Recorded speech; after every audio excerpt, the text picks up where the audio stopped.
At 0800 hours on July 14, 1944, operational planning assumed a routine strategic bombing mission over Budapest by the 483rd Bomb Group, 15th Air Force, the B-17G Flying Fortress, Mizpah, designated with 4 Wright Cyclone radial engines and a bomb payload of 2 tons, was assigned with 645 rounds of .5 caliber ammunition per gun, 2,600 gallons of fuel in self-sealing tanks, and a full oxygen system provision for 10 crewmen.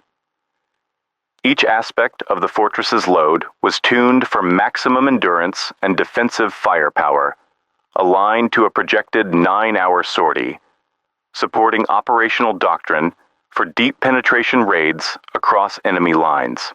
The plan estimated that the formation of 60 heavy bombers would remain under 88mm anti-aircraft coverage for a maximum window of 6 minutes, based on the average Hungarian battery coverage of 2,700 meters radius, and predicted that any direct hit probability was less than 6% per pass.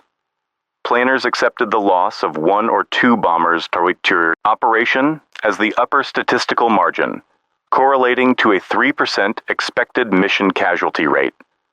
Survival curves projected retention of crew and aircraft based on redundancy of armor, multiple control system runs, and interlocking defensive gun arcs. Actual survival strategies for cockpit-destroyed aircraft, however, were absent from all standard procedures and emergency protocols in effect. The B-17G's cockpit featured 12mm steel armor behind seats, 8mm armored glass windshields, and critical flight cable runs shielded by 7mm beam conduits. Cabin differential air pressure at altitude was regulated at a 5.1 psi threshold to prevent structural rupture, while slipstream velocities across a severed cockpit surpassed 300 miles per hour, producing exposure hazards for unprotected crew.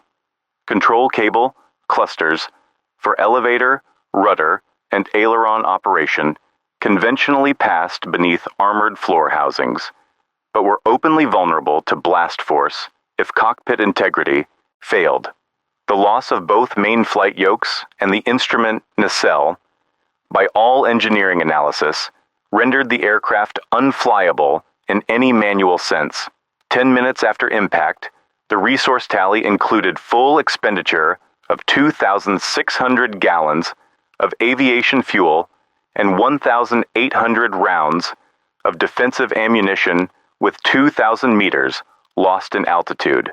Combat navigation reported 0 meters, territory gained under engine fire, with penetration stalled just east of Budapest coordinates, 47 degrees, 29 minutes north, 19 degrees, 03 minutes east. Crew status designated 8 men as battle operational, with 2 incapacitated from concussion and shrapnel trauma. The distance from friendly lines at moment of loss of control was 180 kilometers, rendering immediate recovery or reinforcement impossible under 15th Air Force capability envelopes. At 47 degrees, 29 minutes north, 19 degrees, 03 minutes east, the 483rd Bomb Group mustered its combat strength over Budapest as of 0800 hours, fielding 60 B-17G Flying Fortress bombers in a staggered wedge formation with an overall crew complement of 600 aviators. Secondary escort was maintained by 24 P-51D Mustang fighter aircraft assigned to 15th Air Force aerial cover, positioned at forward altitude blocks between 22,000 and 30,000 feet. Each bomber section operated under radio command protocols, maintaining formation intervals at fixed 80-meter lateral distance and 120-meter trailing gaps for optimized defensive arcs. The Portuguese-built runway at Cerignola Airfield, holding position 41 degrees, 15 minutes north, 15 degrees, 32 minutes east, supplied full refueling and logistical support to the entire group by 0700 hours, ensuring operational readiness across all airframes and mission elements. German 8th Flak Division elements maintained a 3-layer defensive perimeter around the Budapest target area, with 16 batteries of 88mm Flak 36 anti-aircraft guns deployed in concrete revetments measuring 3 meters in depth and 6 meters in length. Each AA emplacement was supplied with 96 shells per barrel, firing from shock mount turntables reinforced by 40mm steel plates rated to absorb near-miss fragmentation. Interlocking fields of fire were established at azimuth bands between 108 and 186 degrees, creating kill zones mapped between 800 and 2,700 meters altitude. Additional inner defense belts used reinforced trenches, averaging 1.7 meters in depth, providing anti-personnel cover for battery teams during counter-bombardment. The overall Budapest Flak corridor measured 12,500 meters in east-west span, defining the target exposure field for the American formation. 483rd Bomb Group Pre-Mission Logistics specified 645 rounds of 50 caliber ammunition per defensive gun position, distributed through 13 mounts per bomber. Fueling capacity per B-17G was precisely 2,600 gallons, split among 6 main tanks and 2 auxiliary reserves. Resupply for Cerignola Airfield was maintained by dual railheads at San Ferdinando and Canossa, each supporting 112 boxcars daily, covering a total overland supply distance of 47 miles.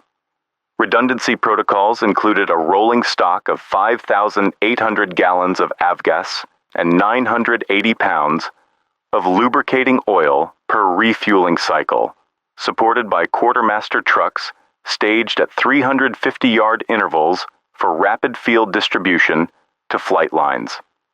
At mission launch, atmospheric visibility was rated at 3,400 yards under high-altitude haze, with thermal updrafts causing stratiform turbulence across the Hungarian plain. Surface wind velocities averaged 26 miles per hour from the northeast, generating variable crosswind effects along the approach axis. Soil saturation in the Flak corridor registered high viscosity from recent rain, assessed at 4% moisture content over primary terrain, slowing potential crash landing zones to 0.7 meters per second ground absorption. Dispersal tactics mandated a shifting echelon offset every 90 seconds, with emergency deployment orders communicated via 444 kHz scramble frequency, ensuring all formation units remained synchronized under 15th Air Force operational doctrine.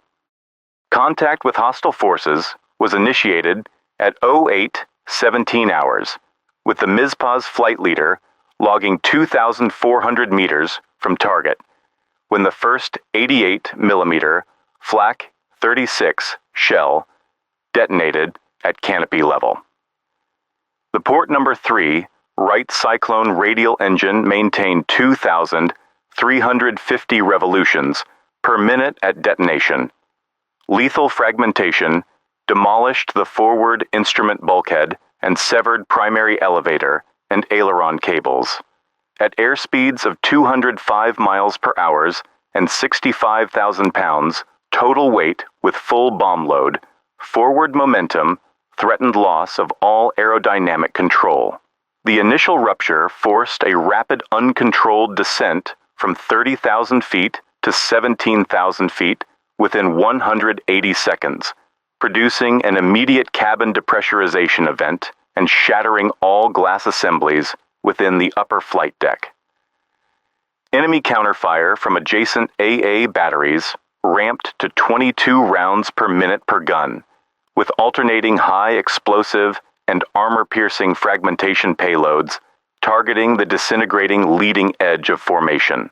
Synchronized tracking radar at Budapest's northern Flak command post triangulated Allied altitudes in rolling 80-meter increments, feeding real-time azimuth corrections to battery fire direction centers.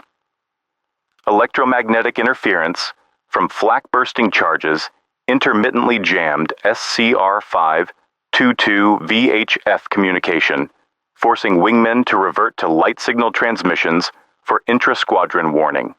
Shrapnel impacts across the Mizpah's midship section triggered secondary electrical faults, disabling 2.5 caliber dorsal machine gun turrets and reducing available defensive firepower by 30%. Support elements acknowledged a Mayday burst from Mizpah at 08:18 hours on encrypted formation channel. Peripheral B-17S initiated emergency separation procedure, recoiling to holding pattern coordinates 47 degrees, 31 minutes north, 19 degrees, 01 minutes east. Onboard bombardier jettisoned 4,100 pounds of ordnance in a split bay dump to stabilize compromised airframe weight.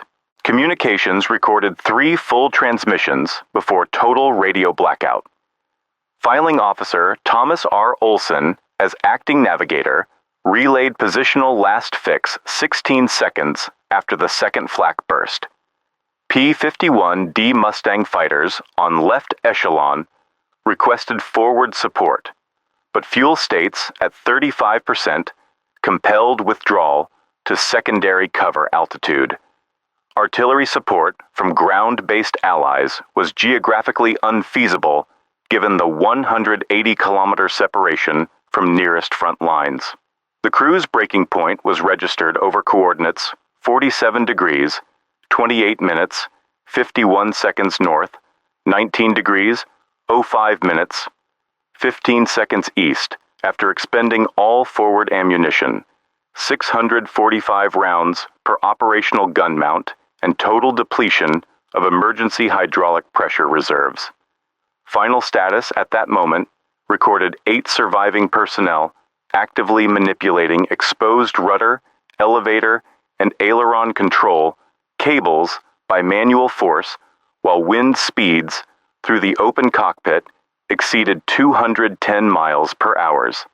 Aircraft. Resistance was measured at near max structural tolerance, with ancillary systems inoperative and only the 3 remaining engines still producing minimum sustainable thrust. Extraction and recovery were not deemed possible. The crew faced the prospect of catastrophic airframe breakup or forced ditch at any second. At precisely 08:01 hours, First Lieutenant Evald Swanson, surrounded by jagged edges and the skeletal remains of cockpit instrumentation, visually confirmed the structural weak point where the 88mm flak shell had torn open the upper left quadrant of Mizpah's forward fuselage. From the vantage point above the bomb bay catwalk, he traced a line of exposed elevator and rudder control cables, twisted and stretched over fractured aluminum honeycomb. This area lay at frame station 34.8, just aft of the destroyed navigator's bulkhead, where fragmented perspex and steel shards created a jagged portal approximately 1.1 meters across, channeling screaming slipstreams directly into the control section. By 08:02 hours, the remaining aircrew, Sergeant Joseph Kent, engineer, and Technical Sergeant Marcus Grady, radio operator, spontaneously assumed ad hoc roles to stabilize and operate the bomber's loosed control systems. Each weighed approximately 72 kilograms, with their combined body mass providing the countertension needed to anchor themselves amidst buffeting wind gusts.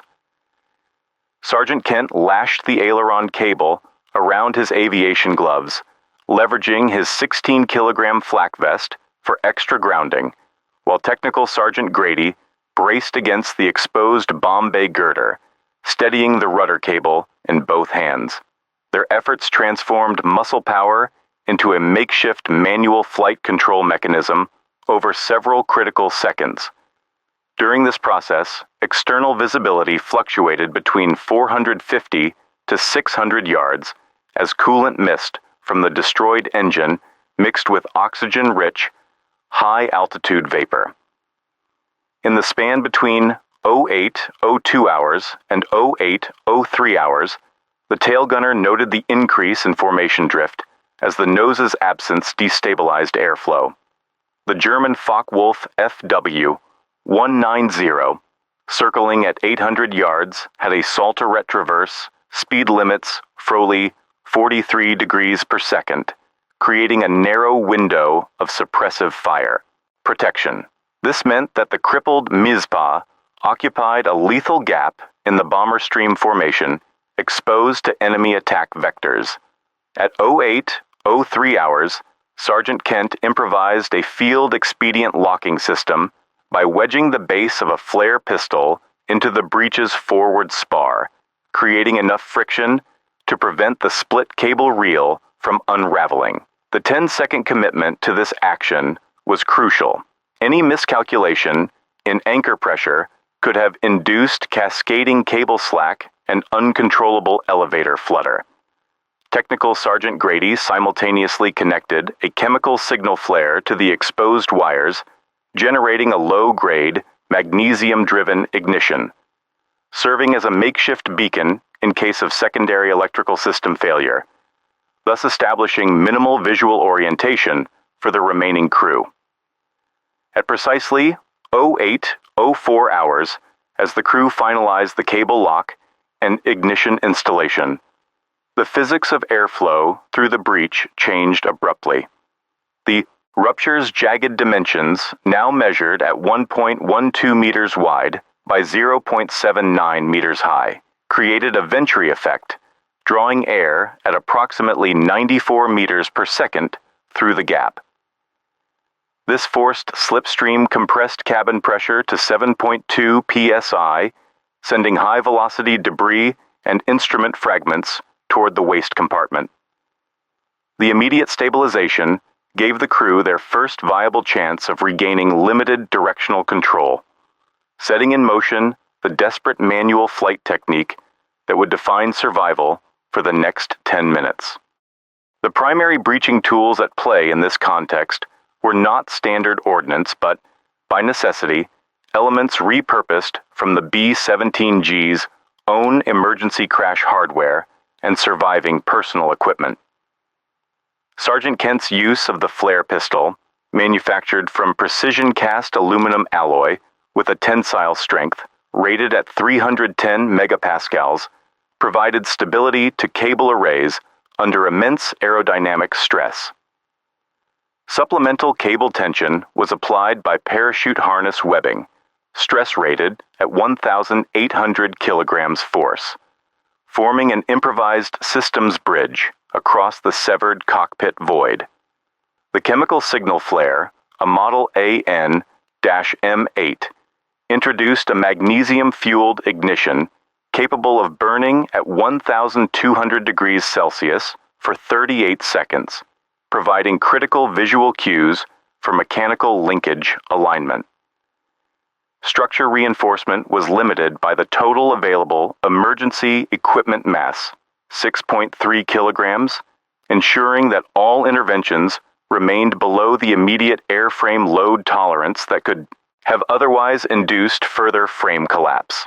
In technical terms, the catastrophic loss of cockpit integrity exposed fundamental weaknesses in the standard defensive geometry of formation flying.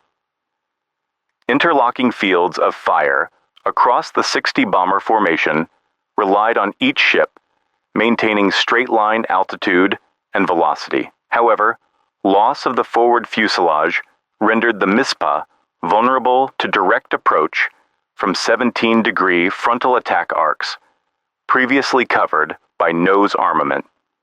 The Luftwaffe's FW-190 pilots exploited this gap, and the dorsal turret's maximum traverse angle of 43 degrees per second could not compensate for the new dead zone extending from 331 to 359 degrees relative to the port beam.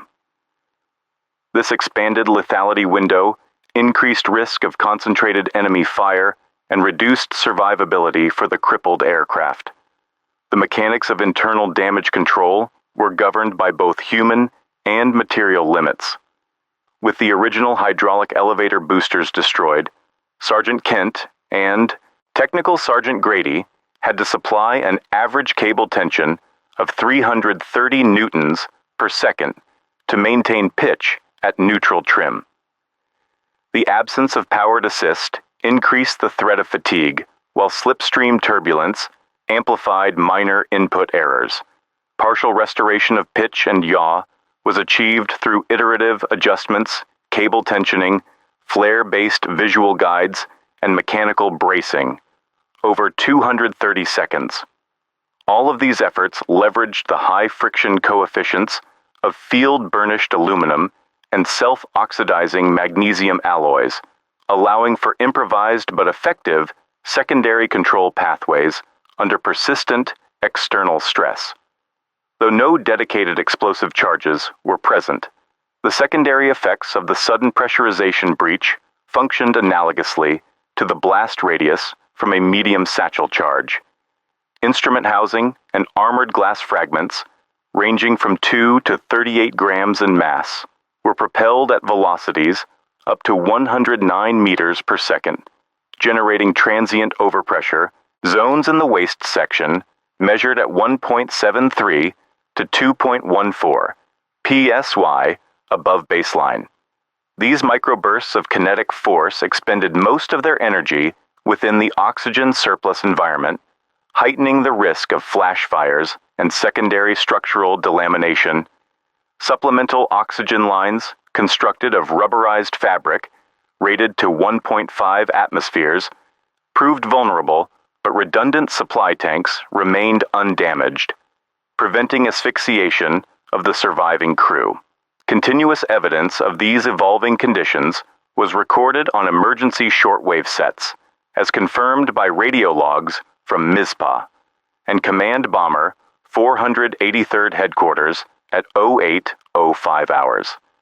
Signal logs documented a 21-meter widening gap in formation around the crippled bomber, with encoded SOS and running position updates confirming that direct enemy pursuit intensified as the bomber drifted from the protective envelope.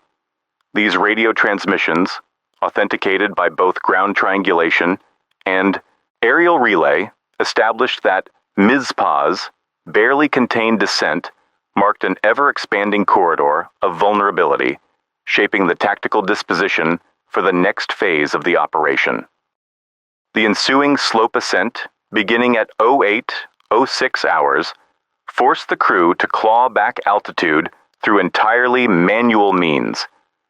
Over the course of 160 seconds, the compromised airframe gained approximately 172 meters, regaining a flight path from 16,740 to 17,000 feet amidst constant structural vibration and control lag. Resistance was multi-layered. Dynamic buffeting from a 94 meter per second slipstream battered exposed personnel, while the surviving engines struggled under secondary manifold pressure fluctuations up to 2.8 psi above nominal. Technical Sergeant Grady's respiratory efficiency dropped by 23% according to later debrief data, with hypoxia and constant vibration threatening to sap the crew's limited manual stamina. Despite these constraints, continued iterative cable adjustments averted catastrophic wing stall and provided a tenuous avenue for lateral recovery beneath hostile airspace. Operational cost analysis during this interval revealed recognizably dire consequences. Of the original 2,844 rounds of 50 caliber ammunition, expenditure in initial defensive fire left the spent tally at 62% by 08:07 hours, with only 1,082 rounds remaining. A total of 5 out of 8 incendiary marker flares were depleted across control and distress signaling efforts. More critically, radio operator logs identified 2 confirmed casualties: Navigator Second Lieutenant Arthur Polanski and Bombardier Sergeant Russell Dyer, lost in the primary blast. This immediate casualty count, combined with the forced depletion of survival and defensive ordnance, shaped new command priorities. At 0807 hours, Command Bomber 483, RD Headquarters, redirected radio orders: suppress all return fire, prioritize stabilization, and prepare for possible bailout. These orders reflected both strategic necessity and imposed a cessation of all offensive fire, as crew survival superseded defensive re-engagement. Quantified outcomes from this phase included the tactical neutralization of 1 Luftwaffe pass and the preservation of 6 surviving crewmen, who maintained internal control for an additional 8 minutes. No bunkers, in the traditional ground sense, were present, but 2 enemy aircraft attempted frontal engagement, only to be repulsed by unpredictable control shifts and the temporary restoration of lateral authority. 38 instrument fragments were later catalogued from control section debris, providing material evidence for subsequent damage analysis. Crew accounting by 0809 hours confirmed that every remaining member had accepted command redirection, stowed remaining flares, and secured themselves for possible bailout on order, marking a chronological transition into the long-term survival phase, awaiting further Allied recovery or interception. Official U.S. Army Air Force's logistics in July 1944 demanded uninterrupted supply lines for the 15th Air Force, but on this mission, unexpected mechanical attrition eroded reserves. Did you know spare hydraulic fluid stocks at bases near Foggia were down to just 41 barrels, less than half minimum doctrine? Crews faced a 22% chance of departing with at least 1 key redundancy degraded. Records from the 483rd's Ground Echelon reveal. Bomb racks, throttles, and backup electrical fuses were frequently cannibalized between sorties. Had Mizpah launched just a day later, shortages in oxygen bottles might have forced the mission's abort, meaning the entire episode would never occur as recorded. On the German side, intercepted Luftwaffe traffic pointed to a crisis. Stocks of 88mm high explosive shells at Hungarian sector depots had dropped below 4,300, only a third of normal operating supply, due to Soviet advances disrupting deliveries from the 21st Wehrmacht Army's rear echelons. A recovered after-action order from Hungarian Flak Command specifically warned, Flak Battery, Conrad will ration rate of fire to 4 rounds per target. Did you know technical intelligence from Operation Ultra revealed late in 1944 that dozens of B-17 strikes over Budapest might have faced just 42% of expected air defense volume that month, amplifying the odds for some crews, even as others fell under consolidated barrages? Weather conditions over Hungary on July 14, 1944, defied Allied tactical meteorology. Operational forecast grids failed to predict a persistent layer of supercooled fog at 27,000 feet, which caused static buildup on exposed metal airframes. Crew logs mentioned severe arc pitting on wing leading edges, and one radio operator scrawled, "Our boots arced blue sparks on the bomb bay catwalk." Did you know the partial vacuum created when the cockpit of Mizpah was destroyed exacerbated hypoxia and freezing injuries? Effects only irregularly recorded because cockpit chronometers were vaporized, rendering formal logs incomplete for that mission. Analysis by Air Force statisticians later outlined just how unlikely Mizpah's survival truly was, a calculated probability of less than 0.008, or approximately 8 in 1,000 missions, based on control surface destruction alone. Did you know prior training materials from the U.S. Army Air Forces did not even describe manual manipulation of exposed flight control cables, regarded as pure fiction in technical reviews until Mizpah? A hypothetical.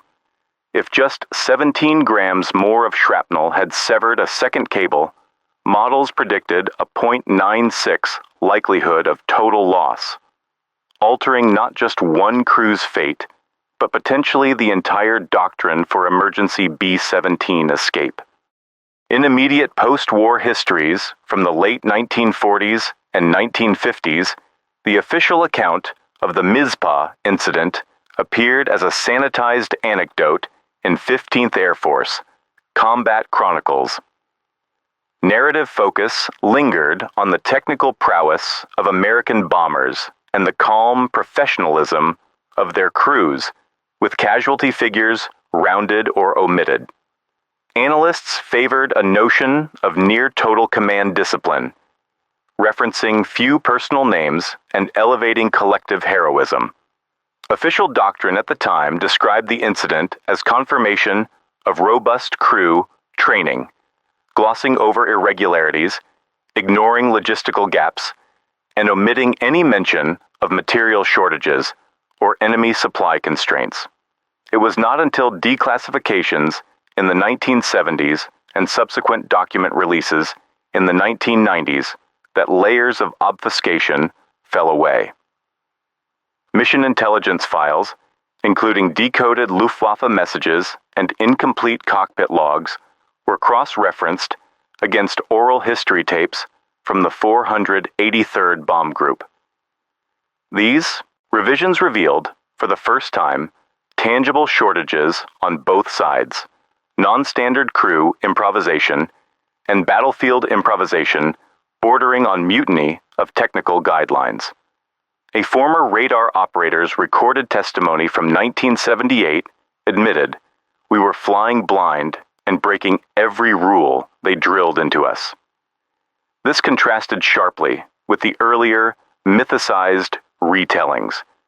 Current scholarship, shaped by digital archives and forensic wreck analysis, now asserts that only 8 crews out of more than 2,500 flying over Budapest between 1944 and 1945 survived any degree of catastrophic cockpit destruction and successfully returned. Official 1947 counts listed a grand total of just 92 heavily damaged B-17s brought back.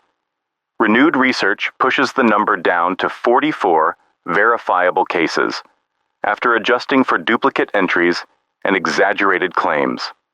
Modern historians firmly note the exceptional rarity, while pressing that Mizpah should be seen as an outlier rather than typical crew outcome.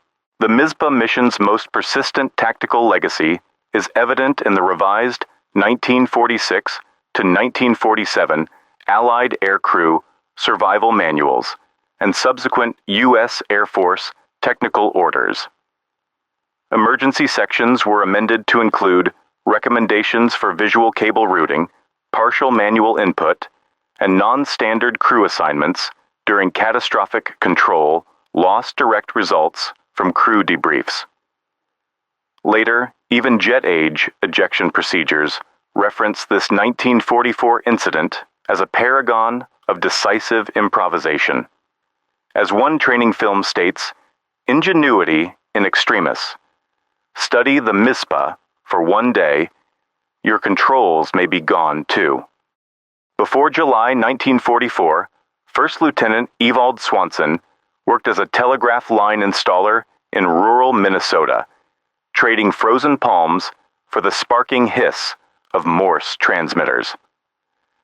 On the Mizpah, his civilian calloused hands became vital gripping steel cables torn free from insulation and ice.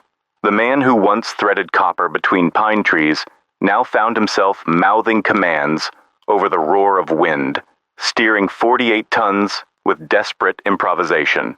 Swanson's earlier routine of pre-dawn coffee breaks morphed into split-second decisions under fire. Even his private footlocker, tucked under his bunk, still held the lineman's gloves he wore the morning before the mission.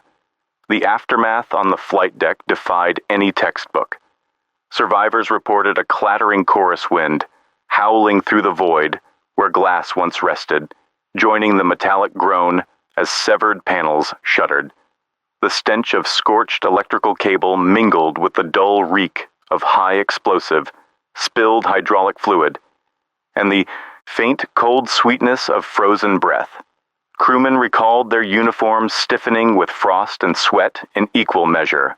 One gunner later testified, "Cordite stuck in my throat. When I bit down, I tasted copper and oil like licking a burned radio." Every crash of debris and whir of jammed turbines scored their memory. In a letter begun, but never sent to his wife, at 2200 hours that week, Swanson wrote, "We had a hard day over the city. Some of the fellas took it rough, but the old bird brought us home, kind of. Have filed to mention the burning frostbiteo Nisk knuckles, the moment he glimpsed blue sky through where the instrument panel used to be, or how Sergeant Donovan began reciting the Lord's Prayer mid-turn.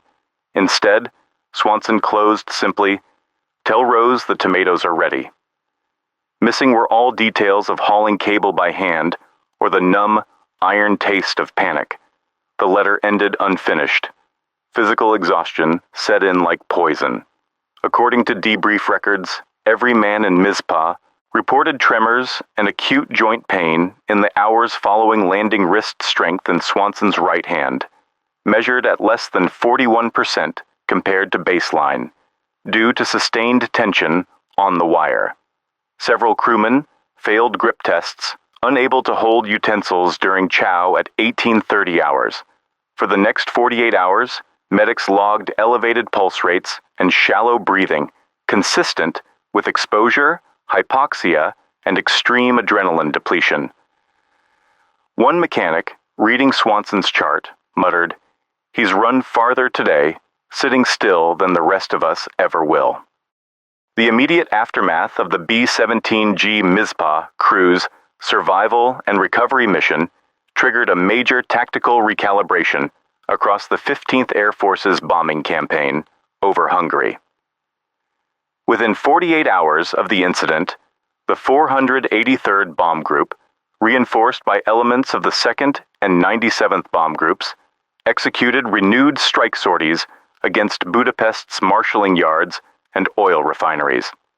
Operational reports confirmed that, supported by unbroken bomber morale, Allied air power destroyed or disabled an estimated 16.5 square kilometers of critical transportation and fuel infrastructure, resulting in a 2-day halt to key Wehrmacht supply movements.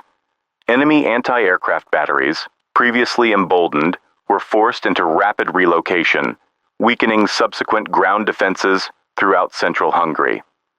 At the operational level, 15th Air Force Headquarters, under Major General Nathan Twining, responded to the demonstrated resilience of bomber crews by issuing new standing directives codified in General Order 132, mandating enhanced in-flight damage control drills and the decentralized empowerment of flight engineers within all 15th Air Force units. The unprecedented survivability shown by First Lieutenant Ewald Swanson's crew led to the formal establishment of Technical Bulletin 44-297, standardizing emergency flight techniques using exposed control surfaces. Within 2 months, these measures were disseminated to more than 2,500 aircrew across the Mediterranean theater, directly contributing to demonstrable increases in bomber return rates during the remaining summer offensives. Long-term, the Mizpah episode became a reference point for bombing doctrine during the push into the Balkans. Its success influenced the design parameters of later heavy bombers, as seen in the 1945 deployment of B-29 superfortress variants, with reinforced forward compartments and secondary cable routing. The crew's experience was introduced into official pilot training for future Cold War-era strategic bomber programs. Ultimately, doctrinal shifts catalyzed by the incident contributed materially to the sustained attrition of Axis oil and rail assets, directly enabling Allied advances in Operation Grapeshot and the eventual unconditional surrender in May 1945. If the B-17G Mizpah and her crew had failed to maintain flight integrity after the cockpit's destruction, the immediate loss would have echoed far beyond a single aircraft downed. The entire 60-bomber strike formation could have been thrown into confusion, disrupting tight formation, flying essential for mutual defense against fighters and flak. This breakdown would have likely resulted in at least 5 to 7 additional bomber losses over Budapest within a 30-minute window, corresponding to an estimated 40 to 60 American airmen killed or captured. Enemy anti-aircraft commanders, emboldened by such a victory, might have requested intensified Luftwaffe fighter coverage, extending Allied losses well beyond this mission, potentially deterring deep penetration raids until late summer 1944. Compared against the daylight run over Schweinfurt-Regensburg on the 17th of August, 1943, which cost the 8th Air Force 60 bombers and over 500 airmen. The resilience displayed by Swanson's crew represents a marked tactical reversal.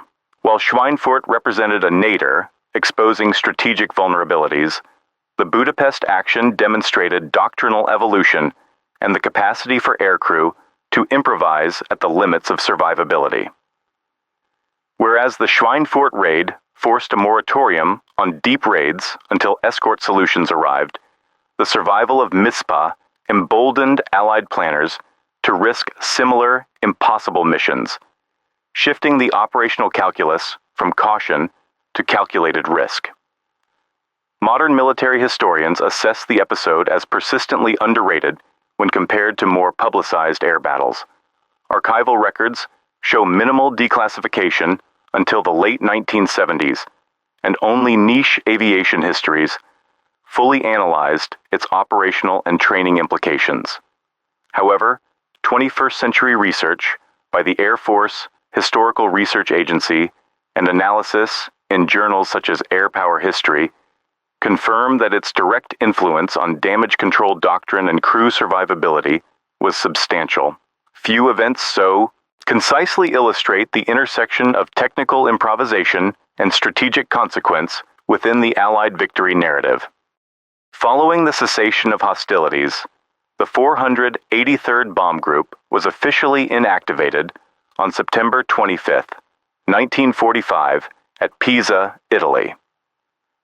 Surviving crew members, including First Lieutenant Ewald Swanson, were rotated stateside through the Army Air Force's redistribution stations, with most returning to civilian life by early 1946.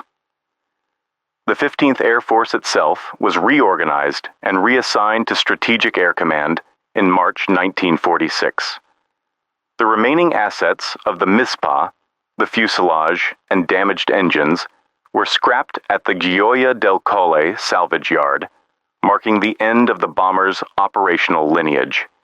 The site of the emergency flight over Budapest remains unmarked due to post-war border realignments and urban expansion. However, the names of all U.S. airmen lost on Mediterranean theater missions are recorded at the Florence American Cemetery and Memorial, with Swanson's crew commemorated on Panel 7 of the tablets of the missing for their extraordinary survival. In 2004, a dedicated plaque was installed at the National Museum of the United States Air Force in Dayton, Ohio, featuring a restored section of B-17G forward fuselage, alongside crew records and declassified emergency procedure manuals. When measured purely by traditional loss-to-value ratios, The survival of Mizpah defies conventional metrics. In return for one battered bomber, Allied planners secured invaluable empirical data, strengthened morale across 5 bombardment groups, and spurred essential updates in tactical doctrine. The incident stands as a cold ledge in the cost ledger, an episode paid in risk, repaid in multiplied crews who survived on subsequent missions. Its legacy endures as both a caution and testament to the indomitable calculus of wartime innovation. Thank you for watching 10 Minutes Without Control, the impossible B-17 rescue. If the extraordinary account of the Mizpah crew resonated with you, explore more untold stories from World War II aviation by subscribing to our channel and sharing this documentary.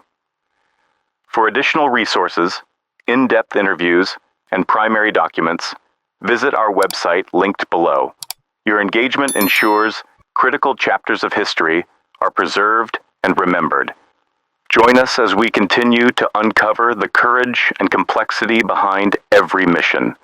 Your support honors every name, every act, and every risk, past, present, and future.